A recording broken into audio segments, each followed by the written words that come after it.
तो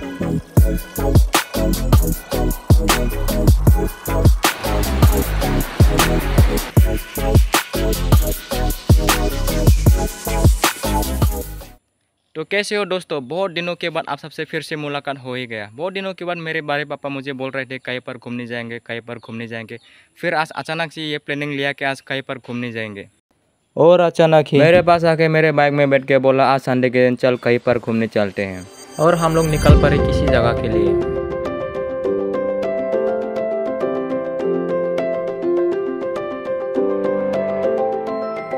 और हम लोग फिर से पहुंच गए अपने ही नेबर भूटान में। और यहाँ पर ऑलरेडी मेरे बड़े पापा का दोस्त और उसका बेटी और उसका भी एक घर का सदस्य था। ये लोग भी संडे की छुट्टी मनाने आए हुए थे, तो मेरे बड़े पापा ने इन सब के साथ बैठ के आराम से बात किया। और मैं नदी के नीचे की तरफ आ गया आप सबको दिखाने के लिए किस तरह यहाँ का पानी सूखकर बंजर रेगिस्तान हो गया। रेगिस्तान में आप सबको रेत ही रेत दिखाई देने को मिलेगा, लेकिन यहाँ पर सिर्फ पत्थर ही पत्थर नजर आ रहे हैं।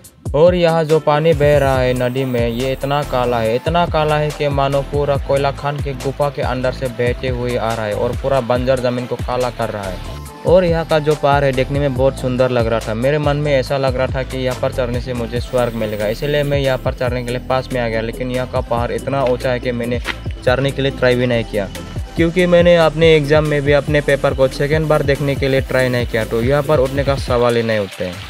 ना जाने और कहाँ से यहाँ पर इतना साफ पानी आ रहा है। काला नदी को चीर कर यहाँ पर इतना साफ पानी आ रहा है कि यहाँ पर आप पीने लायक पानी ले सकते हैं यहाँ से। और यहाँ का सूखी जमीन बंजर को ये पानी देकर पूरा हरियाली कर रहा था।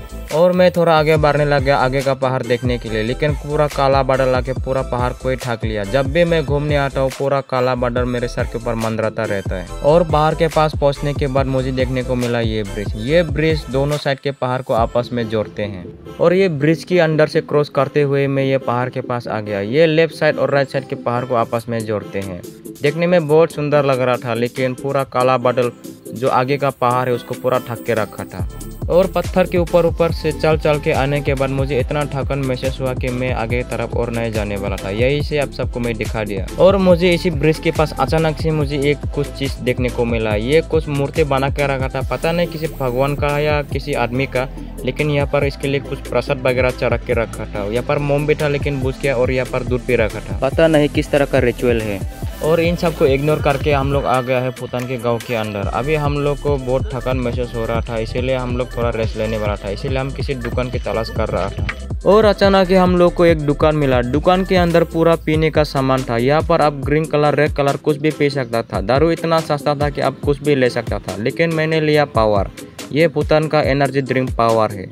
और मेरे बड़े पापा के दोस्त के बेटे को भूटान इतना पसंद आया कि रॉयल भूटान को एक खरीद कर पी लिया। और दुकान के बाहर आने के बाद मैंने ये पावर एनर्जी ड्रिंक पिया। एनर्जी ड्रिंक पीने के बाद मुझे एक पावर मिला। फिर से मैंने पीकर ये पावर महसूस किया, तो लेकिन ये पावर पूरा गरीबी के साथ लड़ने के लिए पावर था। और फिर से मैं अपनी किस्मत को कोसने लग गया।